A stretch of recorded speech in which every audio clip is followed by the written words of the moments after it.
There's never been a moment where less information was better than more information in the history of our country. And I think that's what this is all about at its core.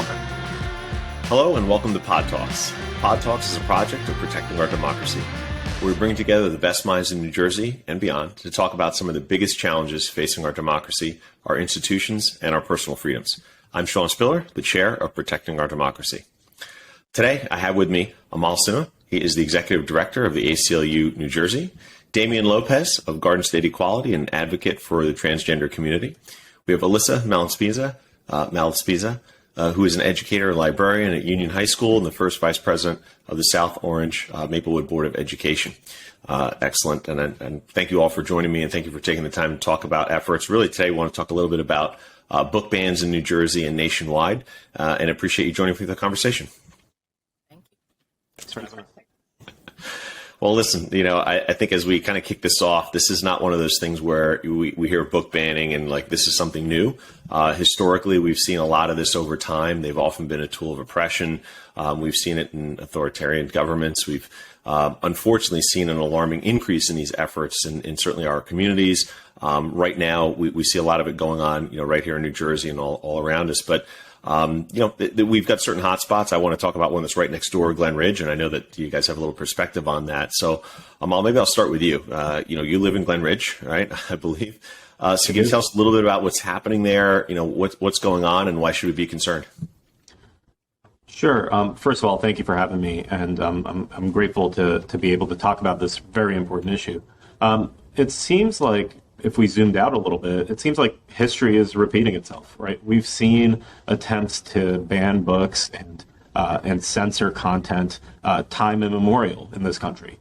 There have been times when there have been movements where people want to make sure that people have limited access to information, and it's really a tool to disable empowerment, right? To make sure that people don't feel empowered to be autonomous and have agency of their own lives.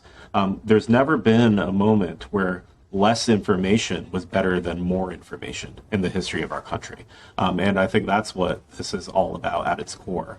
In Glen Ridge in particular, there's a group, a small group that has emerged that is trying to remove books by LGBTQ authors who are writing about LGBTQ experiences from the Glen Ridge Public Library.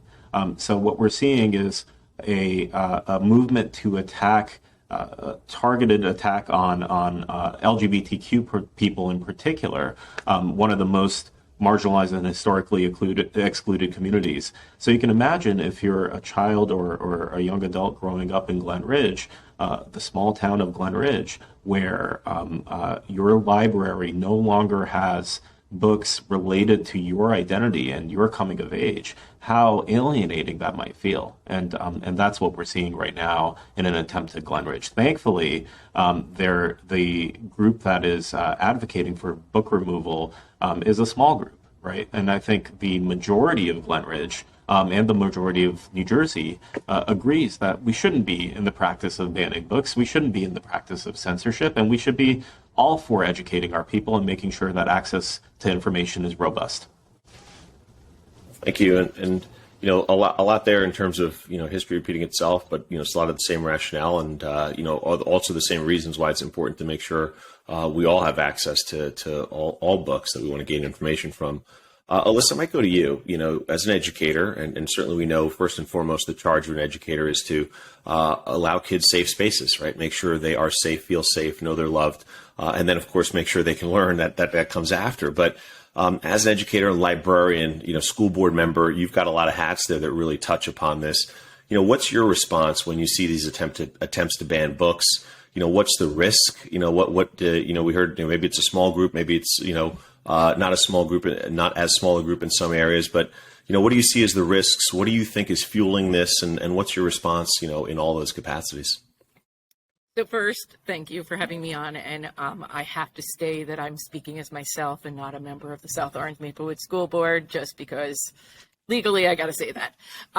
But that's a really loaded question because I have personally experienced book banning and what has happened because of it. I was fired from my position at Verona High School because I was not renewed from my position at Verona High School because and in my evaluation, it stated that because I had racially diverse and LGBTQ plus book displays and focused too much on those topics and not on other topics.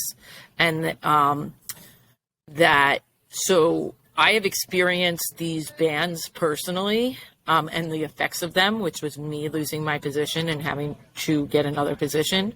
I actually ended up on medical leave because of it. I went into a severe depression and anxiety and had to get a medical leave from my job. I was lucky enough to find another position at Union High School, which is a very diverse district that is very accepting and believes in diversity. And so I have personally experienced it, but I have also, if I switch hats to the school board hat, I have worked hard to write policies that make it so that we encourage our district to have racially diverse and sexually diverse and religiously diverse, you name it, diversity and inclusion in our curriculum and in the book selections that we have in our schools. And I wrote the resource material policy about that, and I helped to craft that. And I also helped to craft our public complaints policy in a way that makes it so that if we are faced with a book complaint, that there is a procedure and regulations in place that make it so that there is a process that must be followed. And in that process, we cannot remove the book right away. Because one of the things that usually happens is somebody comes in, says, we don't like this book, and then it automatically disappears off the shelf. So we wrote the procedures in a way that makes it so that it's harder for those things to occur. But it also protects the district, and it also protects the administration and those who are having to deal with it. And it outlines how do we deal with something if we see those bans occurring, because we are starting to see them occur. We're starting to see them occur throughout the U.S. We're starting to see them occur throughout New Jersey. We had Wayne that recently dealt with issues with questionable books. We had North Hunterton, which recently dealt with questionable books. We have areas in South Jersey that are dealing with it right now. So it's coming, and sadly, we need to be prepared on how to handle that and how we deal with those issues. So I have dealt with it personally, but I also have worked to enact change through the policies that we have put into place in South Orange and Maplewood to make that happen. And I am happy to say that those policies are now being enacted in other districts throughout the state of New Jersey. And those policies are now becoming model policies that are being used even throughout the nation. And so it has been something that we have worked hard on because South Orange Maplewood realized ahead of time that this was coming, and we wanted to get ahead of it because we saw what was happening around us. So, thank you for sharing that. And I'd say, it's just such a shame hearing you had to go through that in your own experience. But then also to hear how you've used that to really make sure you've got policy in positions where you have that ability, and you've used it to make sure that you're helping to protect that space, right? And allowing people's voices, people to be able to read about, people to learn about things that that all of us should be learning about. I do just shake my head at times. We're one of the most diverse states in the nation, but anywhere we are, part of that American experience is the strength in our diversity, right? That's one of the things that makes us so strong. And it's just a shame at times when we look at it and we say, we know that should be celebrated. We know that is what makes us all stronger. It's not at the expense of anyone else or anything else. And, unfortunate, but to hear how you've used that to make sure that as we know these conversations are going to continue, you've created a space and also a roadmap that others can follow to make sure that in each of our communities, we've got something in place to help protect both educators and students and others who want to learn about all of these different things. So thank you for that. Appreciate that. You're welcome. Well, Damien, I might go to you next and just say, we hear about what's happening in Glen Ridge and we see these attacks on the LGBTQ community. From your perspective, why do you think this is happening? We heard there an impact on an educator. What do you see as the impact on our youth when they see this happening and hear about this? What do you think comes from these attacks and when people experience them? Thanks for asking that question. One, I thank you for allowing me to be on this important talk as well. As someone who is in the ground level, going to DEI trainings and also speaking out to like GSAs and students who are directly being affected by specific backlash like this, I feel like it gives them the sense of erasure and that their voices and their stories aren't important or validated. And I'm also speaking from my own experience as someone who is a BIPOC queer man and also a children's book author. So like, God knows where my book is banned at, So talking about how they're not saying, our stories don't matter, our stories don't exist, and they shouldn't exist, when in many ways, comparatively, it's just like the inclusive curriculum. Like these stories are here for we can gain compassion, exposure, and understanding for different voices and cultures and diversity and amplify diversity in these other stories. Because when you think of representation, a lot of individuals don't really, they undermine the value of what representation can do for youth, right? When we think of when Black Panther came out, we had so many young Black boys being super excited that they had their first superhero, or the young Black girls who were really excited about Ariel. It's the same thing for my own book or for any other type of book that has this type of representation. It's to remind these kids that being this way is okay, by being queer, by being authentic, by being proud in whether it's your religion, your national origin, the way you look, your able-bodiedness is meaningful for their stories to say like who you are is okay, and it amplifies who they are, reminds them that it's okay to be who you are. My cousin also just had a book published as well. Apparently this was a family of authors, where she talks about being having cerebral palsy in kindergarten. So like some kids around the world don't have this representation. And so by being able to have these voices, especially in a public library, is for those kids to say, oh, I finally see myself. I don't feel excluded. I don't feel alienated. And that reminder is powerful for them as well. If they don't receive it in their home, if they don't receive it in their school, they can at least receive it from the community. No, that's so true. We often say that it starts with being able to see yourself, right? Just starting there. That's why these things are so important. And then to be able to take that deeper dive, which we know books allow you to in so many ways, is so important and can, have an impact on someone's life. It's just game changing. So appreciate that. I guess, Amol, going back to you, when we see this happening, we know the impact here. We're seeing it. You guys are living it in many instances, right? And we hear these passionate and personal stories. I'm wondering, do you think these things are stemming up, book banning in general, and certainly some of the related pieces? Is it organic? Where is this coming from, right? I guess, is this a grassroots kind of level where, it's just bubbling up? Is this something, where it's a state level or a national level and people are feeding into it and making sure this kind of comes to the surface? What's your take on where this comes from that's obviously affecting so many? I think it's certainly not isolated to any one community.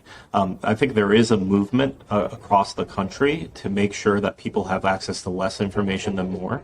But we can't, miss that it's also connected and intersectional with all of the other movements that we're seeing across the country as well, including the news that just came out that the College Board is going to strip away African American studies in the AP curricula.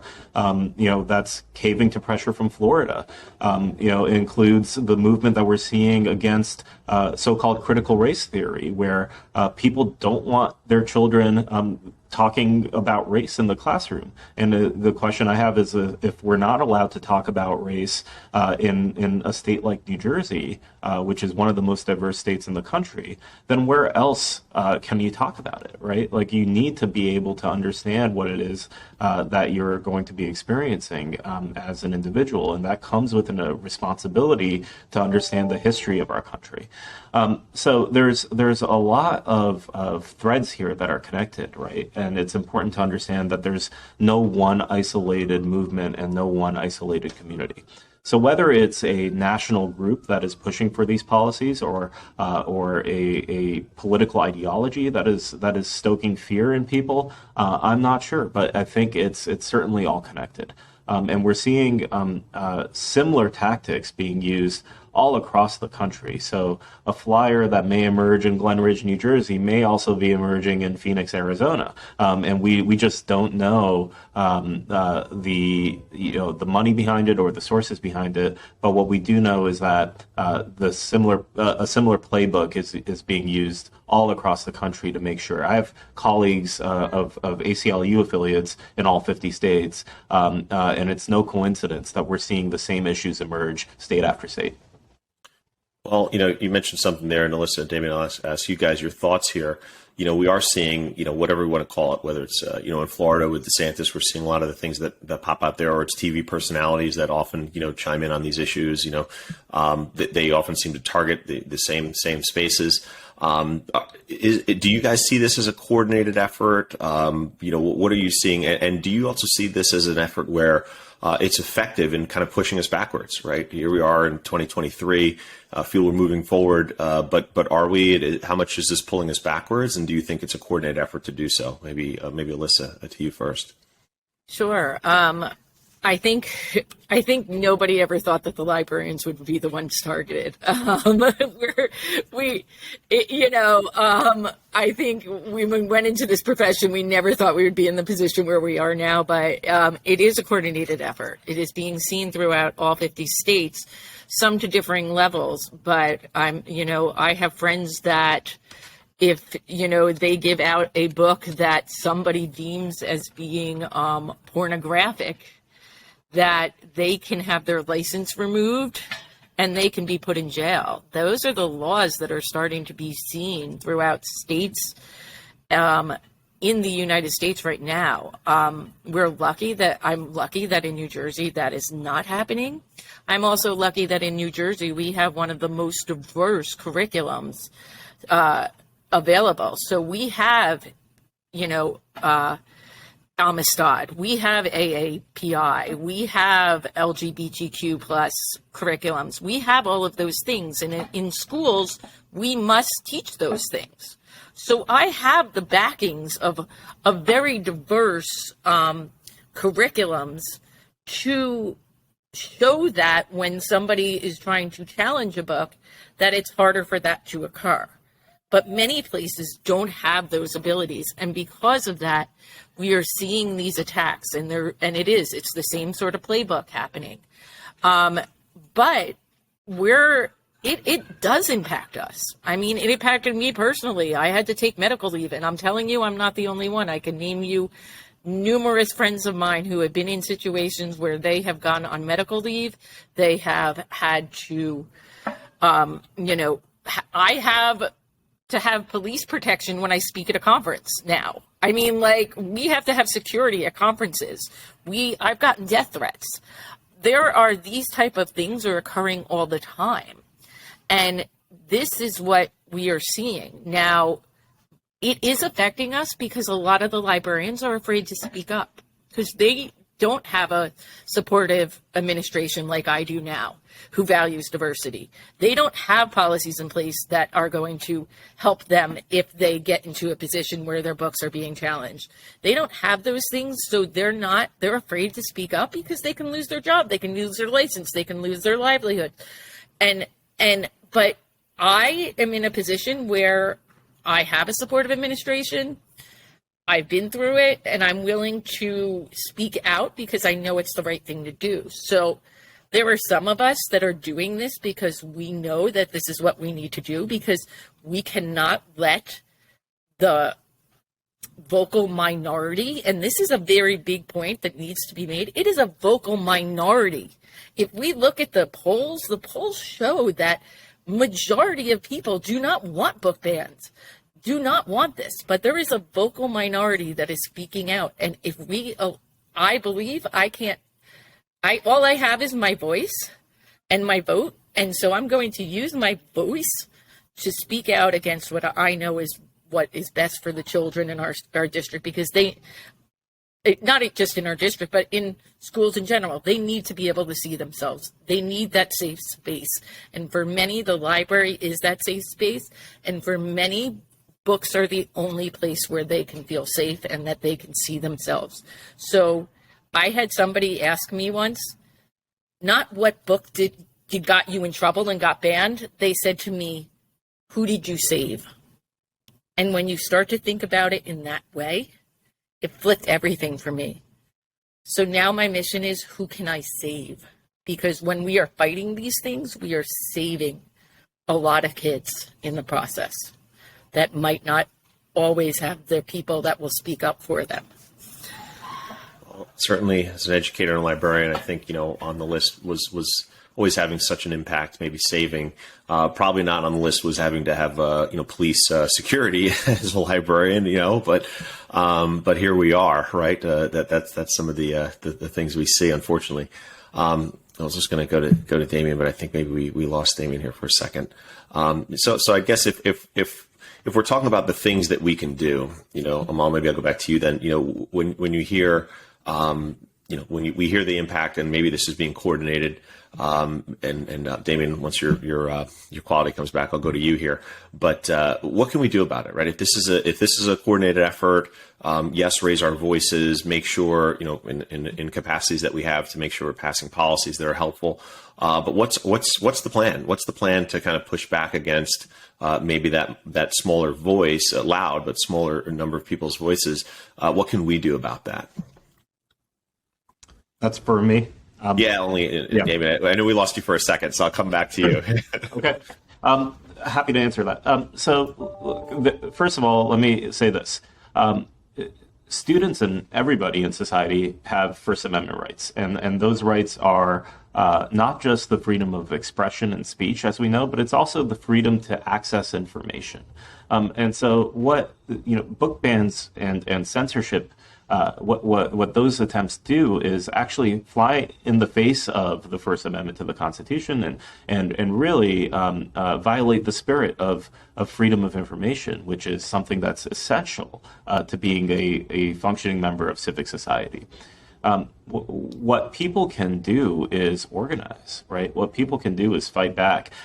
Glen Ridge presents a really good example. I received a flyer about censorship and anti-CRT and things related to banning books. But since then, I've seen so many community members come out and speak out against the attempts to ban books. I think what really defeats bad movements is good movements, right? When we see people engaging with each other and really invest in the people power of our communities, we can't lose. So it's really important that we come together as a community, organize, make sure that our voices are being heard every step of the way, and that it's it's not for naught, right? Like it's really important for people to be civically engaged in their local community every step of the way. Yeah. So Damien, coming back to you, we're hearing certainly about maybe coordinated efforts around this. We're hearing hopefully that our voices and again, positive movements can kind of defeat movements around negativity. Yet, what do you see as things that people could do? Something you'd suggest when people are engaging in this work? No, definitely. I feel like that empowering in terms of knowledge as well, like whether those are community workshops that help you learn more on how to advocate for this.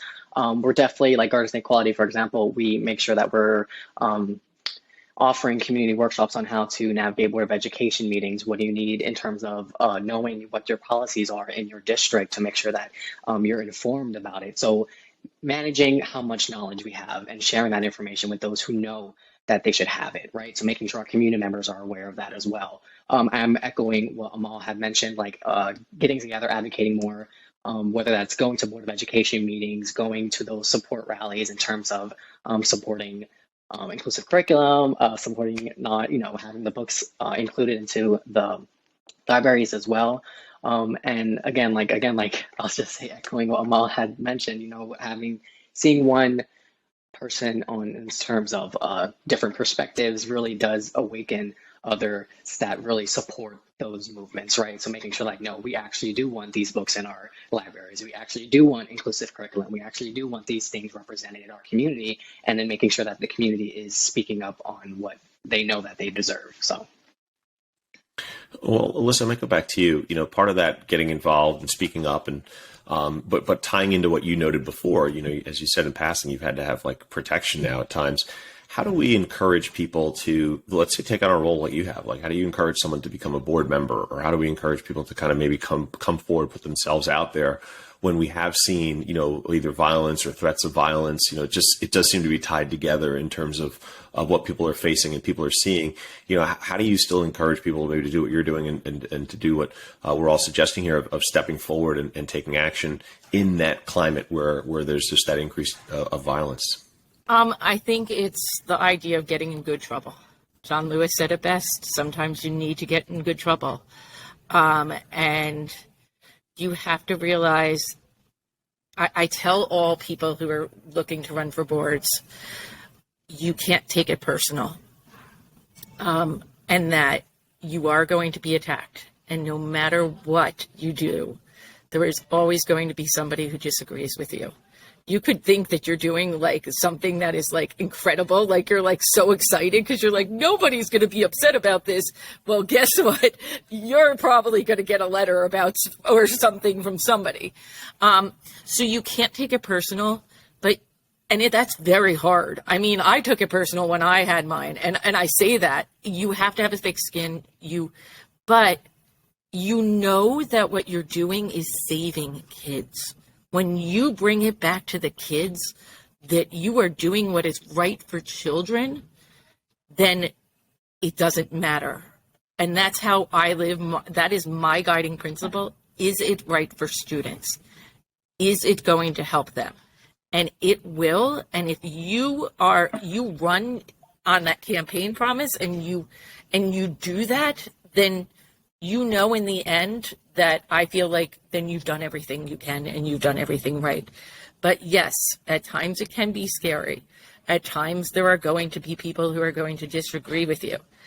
And it's sad, but I believe that everything I have done is what's right and what is going to help children. And I also say, going back to your point a little as to what we can do, I talk about this a lot. If you go right now and look at policies that most of the schools have in New Jersey have right now, they're going to be policies from 2000s, 20 or 30 years old. Because guess what? The only time you change policy is when laws change. And the law has not changed around this. The First Amendment, still the First Amendment. So nothing has changed. But the thing is, the tactics being used have changed. So we need to update our policies to deal with that, even though the laws technically haven't changed around that. So I highly recommend, if you are looking, go into your school district and see when their policy has been updated and ask them. And in New Jersey, there's two policies, a resource material policy and a public complaints policy. Those are the two you really want to look at. I'm happy to give the policies we've used in South Orange to whoever wants them, because I want them to get out there. But in general, that's something that people can do right away and start pushing for those changes to be made. Amol, is the ACLU in that space at all? Like, with resources or opportunities for people to kind of like have a quick and easy place to look to try and find some things that, obviously we're hearing from Elissa there as to, people can kind of search the work that she's helping to lead, but are you guys in that space as well? Yeah, so every ACLU affiliate across the country is involved in the fight against censorship to some degree. Here in New Jersey, we have students' rights guides and things like that that people can take advantage of and take a look at. And also our national organization. If you go to aclu.org, you can learn a lot about what the attempts are to promote censorship across the country and what we're all doing to fight back. One thing that I want to lift up here, which is something that Damien said, is what this is really about, right? It's about erasure. Use the word erasing identity, Damien, and that's incredibly important here, right? We're seeing attempts to erase identity across the United States, and it is a symptom of white supremacy. We're seeing people, whether we're talking about book banning or censorship or getting a CRT out of the classrooms or whether we're talking about sex ed curricula or even police violence. Right? What we're doing is saying to people that there are elements of our community, there are certain identities that shouldn't exist. And that there are certain identities that don't deserve to be called American or be a part of the fabric of American society. And that's something that we have to push back against. So Damien, maybe I'll give you the last kind of word on this here today, but what is it that we can do, reaching out to and partnering with allies, to say, here's how you can be helpful in this space with us as we hold hands, and I think sometimes people tend to look and say, that's someone else's fight. That's their battle. That's this one's battle, so on and so forth. When we know that it's going to take all of us, pushing back against exactly that kind of demeaning and that erasure that we're talking about here. What does that look like in terms of asking allies and other supporters to say, here's how we do this together from your perspective? I love that question because we just made an Allyship 101 training. So it really just making sure that when we talk about being an ally, one, it's like, for example, I won't ever feel safe as a trans man unless I know that my trans siblings, particularly Black trans women of color, are safe as well. Because I know as a white passing trans man, I have more privilege in terms of that. So it's about understanding your privilege, understanding where can you advocate, where can you put your voice in where they don't have a voice at the table, where can you get them a voice at the table as well. And then listening to the community that is at risk. Listening to the community that you're not a part of, and listening to them to say, what can I do as someone who either has a privileged voice and the power to make change? Like, where do you see me inserting myself for you if you can advocate for yourself? And also, being an ally can look differently for everyone. Like, for those that can be, whether it's a chain of white protesters protecting the Black protesters at a protest because they know that Black protesters are more susceptible to being hurt in more higher rates of violence. So just kind of really seeing where they want to put themselves, and listening to the community is most important as well. And I just wanted to mention, because Elissa had mentioned something so great about who did you save in terms of that, right? And I thought back to when I had published my book, and I had received a lot of moms from TikTok saying, "Oh my God, I read your book and it was so great." And this one mother said, "I read your book with my child. They're queer, they're trans, and my child looked up at me and said, 'Mom, this is exactly how I feel. This is exactly how I feel, and this is exactly my story.'" And hearing that from Elissa just reminded me how empowering representation is, and being, again, having access to that information and visibility. So that's just something I just wanted to mention, because I think it's just so powerful in terms of just reminding us why we do this and why we do the work. And I just want to go back for a second on, what keeps us going on the work that you mentioned before. Is the first thing that I thought of was, I love love more than I fear fear. And when I think of really advocating for the youth, advocating for our communities, whether they're part of mine or not, it's really about just loving myself enough to know that I'm loving them as well. Because it takes a lot of courage to be who you are. Like I wrote in the back of my book, being who you are takes a lot of courage and a whole lot of love. And just reminding us that that's really where we want to be on this side of history, right? We want to be on the side of love. We want to be on the side of compassion, and gaining that compassion for all communities and amplifying that diversity. Oh, well, I just want to say to each of you, thank you for for sharing your stories and for sharing your strength and your love and what that means for all of us in terms of the work that we have ahead, but why we do it, right? I think that's a huge piece of it here. This is an important conversation. Yes, it's happening nationally, but it's happening right here in New Jersey. It's important for us to keep talking about it, whether it's book bans or things that are related. We see this. We see it in when people are moving forward with an intolerant agenda, an authoritarian kind of a view. But it's up to us, as we've seen with history. If we do not speak up, if all of us do not raise our voices, it can lead down a very dangerous road. And that's why I thank all of you again for being courageous enough to step forward, to speak up, to ask others to as well, to help others feel safe doing it, to help guide them, to make sure all of us know that it is in unity that we find our strength, and certainly in our diversity that we celebrate, that we also move forward with power. So I want to thank all of you again for joining in the discussion, and thank you again for what each of you does. Thank you very much. Thanks for having us. Thanks for having us. Yes, thank you so much for having me. Thank you.